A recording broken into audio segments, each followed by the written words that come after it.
শেষমেশ ব্রাজিল এই ওয়ার্ল্ড কাপে একটা জয় পেল। তাদের সেকেন্ড ম্যাচে হাইতির এগেনস্টে তারা হচ্ছে দারুণ ৩-০ গোলের একটা ম্যাচ এবং জয় নিয়ে শেষ করে। যদিও হাইতি ওয়াজেন্ট দ্যাট ইউনো মানে ওরকম টপ লেভেলের কোনো অপোনেন্ট না। আর লাস্ট ম্যাচ যখন মরক্কোর সাথে ড্র হয়, সবার একটা কোয়েশ্চেন ছিল যে এই ব্রাজিলের টিম কত দূর যাইতে পারবে, কতটুকু সার্ভাইভ করতে পারবে এই টুর্নামেন্টে, বা সামনে যখন ফ্রান্স, নেদারল্যান্ডস, আর্জেন্টিনা বা হচ্ছে স্পেনদের মতো যারা ফেভারিটস আছে তাদের সাথে কি কম্পিট করার মতো এই ব্রাজিলের ক্যাপাবিলিটি আছে কিনা। I think that's still questionable, but I think Brazil knock আউটে তো যাবে মোটামুটি আপনার কোয়ার্টার পর্যন্ত। তো I think they can easily go surpass আর কি, মানে round of 16 and quarter finals. And finally হচ্ছে মানে হাইতির এগেনস্টে আই গেস এই উইনটা হচ্ছে তাদেরকে একটা কনফিডেন্স বুস্ট দিবে। যদিও মানে গ্রুপ টপ করার চান্স বা পসিবিলিটি যদি আমি বলি, বর্তমানে খুবই মানে 50-50। মোরক্কো সেকেন্ডে আছে, অ্যান্ড মোরক্কোর জিডি যদি দেখেন, Morocco has a GD of 1 and Brazil has a GD of 3। But মোরক্কোর ম্যাচ হচ্ছে হাইতির সাথে লাস্ট ম্যাচ, অ্যান্ড ব্রাজিলের লাস্ট ম্যাচ স্কটল্যান্ডের সাথে। স্কটল্যান্ড কিন্তু খুবই ট্রিকি একটা সাইড। স্কটল্যান্ড আপনার যে কোনো দিনে হচ্ছে আপনার বড় কোনো টিমের এগেনস্টে একটা ড্র বের করে ফেলতে পারে। ইভেন আজকে মরক্কোর সাথেও দে ফট ওয়েল, এবং এমন এমন পর্যায়ে মনে হচ্ছে যে স্কটল্যান্ড হয়তো একটা গোল স্কোর করে দিতে পারতো, হয়তো একটা পেনাল্টির ডিসিশন ছিল, I guess that was A penalty. But যেহেতু রেফারি দেয় নাই, তাহলে দেয় নাই, এটা নিয়ে কথা বলার কোনো দরকার নেই। দ্বিতীয়ত আম, আমি মনে করি যে স্কটল্যান্ড ডিফেন্সিভলি বা হচ্ছে আমি যদি বলি ওভারঅল আপনার যে কোনো একটা বড় টিমকে আপনার আটকায় দেওয়ার মতো একটা ক্যাপাবিলিটি আছে তাদের। আর সবচেয়ে বড় কথা হচ্ছে যে আমার মনে হচ্ছে যে ব্রাজিল যদি জিতেও সেই ম্যাচ স্কটল্যান্ডের সাথে আপনার 1-0 বা হচ্ছে 1 গোলের ডিফারেন্সেই জিতবে। যত যতটুকুই মনে করেন যে আমার প্রেডিকশন যা বলতেছে আর কি, বা আমার বল নলেজ বা সিক্স সেন্স যেটাই বলেন এটাই বলতেছে। অ্যান্ড দ্বিতীয়ত হচ্ছে যে আমি যদি মোরক্কোর কথা বলি, Haiti is easy easy opponent for Morocco. Minimum তো মোরক্কো আই গেস 3 গোল তো করবেই। আই গেস 3 গোল তো মোরক্কোর করার কথাই, বিকজ আপনার হাইতি অনেক নট ডিসগাস্টিং ফুটবল খেলেন, তারা অনেক খুব ওপেন ফুটবল খেলে।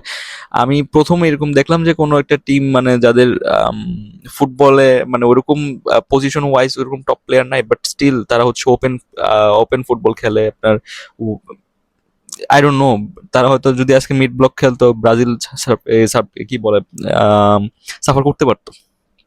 বাট যাই হোক, ওইটা কথা বলার পয়েন্ট না। Matheus Cunha played very good, very well. Matheus Cunha আজকে 2 গোল স্কোর করছে, অ্যান্ড লাস্ট ম্যাচ যখন ড্র করছিল মোরক্কোর সাথে, ফ্যান্সরা এই কথাই বলতেছিল যে where is Matheus Cunha, Matheus কুনিয়াকে কেন স্টার্ট দেওয়া হইলো না, কেন নাম্বার 10-এ খেলানো হইলো না। He has been very very good for last 6 month for Manchester United, তাই না? সো দেখা গেছে যে ওই কথাগুলোর প্রতিফলন আজকে আর মাথিয়াস কুনিয়া হচ্ছে মাঠে দেখাই দিছে। And Vinicius junior is having a মানে টুর্নামেন্ট অফ হিস লাইফ। আমি প্রথমবার দেখতেছি ভিনিসিয়াস জুনিয়র হচ্ছে ব্রাজিলের জার্সিতে ইজ প্লেইং, মানে টুর্নামেন্ট ভালোভাবে স্টার্ট করলো, অ্যান্ড হচ্ছে খুবই কঠিন খেলতেছে, খুবই মারাত্মক খেলতেছে। উই অল নো যে ভিনিসিয়াস জুনিয়র কেমন টাইপের উইঙ্গার। হি অ্যাট্রাক্টস মোর দেন হচ্ছে আপনার 2 প্লেয়ার সামটাইমস, তাই না? অ্যান্ড এই জিনিসটা হচ্ছে মাথিয়াস কুনিয়াকে একটা স্পেস ক্রিয়েট করে দিছে, যে এর ফলে হচ্ছে দেখা গেছে যে মাথিয়াস কুনিয়া হচ্ছে রান মেক করতে পারতেছিল বিহাইন্ড দ্য আপনার defence line of Haiti. And Haiti আমার আবারও বলতেছি যে আমি বুঝলাম না ওরা কোন সেন্সে হচ্ছে এত ওপেন ফুটবল খেললো। দে শুড হ্যাভ বিন মানে প্লেড আর কি একটা মিড ব্লক অথবা হচ্ছে লো ব্লক একটা অ্যাপ্রোচে যাওয়া উচিত ছিল, বিকজ তাদের জানা উচিত ছিল যে তারা ব্রাজিলের এগেনস্টে খেলতেছে। বাট হোয়াট এভার, তাদের অ্যাপ্রোচ নিয়ে এখন এইটা বলে তো আর লাভ নাই। অন্যদিকে আরেকটা প্লেয়ার যাকে নিয়ে আমি কথা বলতে চাই সে হচ্ছে গ্যাব্রিয়াল মাগালেস। গ্যাব্রিয়াল এই ম্যাচে কতটুকু ইম্পর্টেন্ট ছিল যারা ম্যাচটা দেখছেন তারা জানেন। He was very solid on the defence line. সবচেয়ে ডিসঅ্যাপয়েন্টিং পারফরমেন্স দিছে হচ্ছে আমি জানি সবাই একই নাম নেবে, রাফিনিয়া। অ্যান্ড সত্যি কথা বলতে রাফিনিয়া ইজ আউট অফ মানে হিজ পজিশন।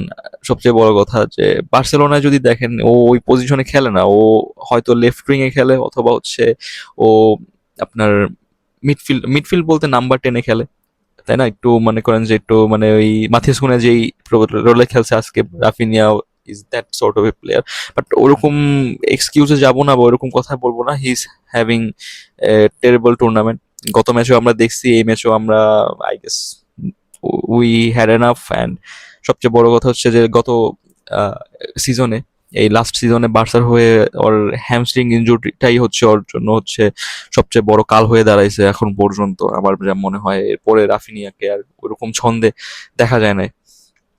যদিও আমি অনেক বার্সেলোনা ফ্যানদের দেখতেছি যে তারা বলতেছে যে Barca should accept the offer of Al Hilal 80 মিলিয়নের, বা হচ্ছে একটু দাম বাড়ায় বললে 100 মিলিয়নে আল হিলাল দিয়েও দিতে পারে। Which I should which I think মানে বর্তমান সিজন মানে বর্তমান সিচুয়েশন অনুযায়ী খারাপ না, because we always should replace our players, তাই না? আপনি যদি দেখেন যে মাদ্রিদও কিন্তু রোনাল্ডোকে হচ্ছে রিপ্লেস করে ফেলছে ওর সময় থাকতেই। তো এটা করতে হয়, আপনার একজন টপ প্লেয়ারকে যাইতে দিতে হবে সময় থাকতে, ঠিক আছে? না হলে হচ্ছে দেখা গেছে যে আপনার ওই প্লেয়ারটা হচ্ছে বার্ডেন হয়ে রয়ে যায় আপনার টিমে পরবর্তীতে, ইফ আপনি যদি ইমোশন দিয়ে চিন্তা করেন। যাই হোক, আরেকটা হট নিউজ হচ্ছে যে টার্কি হচ্ছে আবারও হারিয়ে গেছে প্যারাগুয়ের এগেনস্টে 1-0 গোলে। অ্যান্ড যাদের যাদের ডার্ক হর্স ছিল টার্কি, তাদের জন্য আর কি সমবেদনা। But what a match that was আর কি। আম, টার্কি অফিসিয়ালি তো আউট হয়েছে কিনা জানি না, but probably out of the world cup, probably, because ওদের জিডি মেবি মাইনাসে আছে 0.0। অ্যান্ড ওই গ্রুপে ওদের পরবর্তী ম্যাচ হচ্ছে মেবি প্রবাবলি হচ্ছে ইসের এগেনস্টে মেবি, হ্যাঁ, ইউএস এর এগেনস্টে। So I don't see any chance to মানে কম্পিট দ্যাট ম্যাচ। ইউএস এর যে ফর্মে আছে, আমার মনে হয় না যে আম, টার্কি ওটা ওই ম্যাচ মানে বের করে নিয়ে আসতে পারবে, আমার মনে হয় না। আর যদি বলি ইউএস এর ম্যাচ নিয়ে, ইউএসএ তো উঠতেছে, ঠিক আছে ভাই।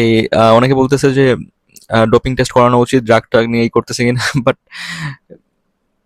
হইতেও পারে, হইতেও পারে, বাট যেহেতু এখন টুর্নামেন্ট চলতেছে, just enjoy them. They are playing very মানে হাই ইন্টেন্সিটি ফুটবল, এরকম ফিজিক্যালি মানে প্রত্যেকটা প্লেয়ার যেরকম দৌড়াইতেছে ইউএস এর, ইটস আনরিয়াল। মানে দেখে তো মনে হইতেছে যে একটু সমস্যা আছে, বাট আমি ওইসব কথা বলবো না, কারণ যেটা এখনো প্রমাণ হয় না ওইটা নিয়ে কথা বলা উচিত না। আম, তো তাদের প্রশংসা করা ছাড়া এখন আর কোনো উপায় নাই। USA is playing like Russia 2018, অথবা আপনি যদি বলেন কোস্টারিকা 2014, তাই না? ঘানা 2010। এই ওয়ার্ল্ড কাপের সবচেয়ে বড় সারপ্রাইজিং টিম ইজ ইউএসএ। তো এই আজকের জন্য এতটুকুই। আম, ব্রাজিল কোথায় গিয়ে পৌঁছাইতে পারবে এই টুর্নামেন্টে এখনো জানা নাই, কিন্তু আপনাদের কি মতামত, এই ম্যাচ নিয়ে কি কোনো মতামত থাকলে জানাইতে পারেন। ভিনিসিয়াস জুনিয়র কি টপ স্কোরার হতে পারবে কিনা ওয়ার্ল্ড কাপে, নাকি ম্যাথিয়াস কুনি হবে, কে হবে, উই ডোন্ট নো, বাট আপনার প্রেডিকশন জানাই দিন। তো এই আল্লাহ হাফিজ, থ্যাংক ইউ।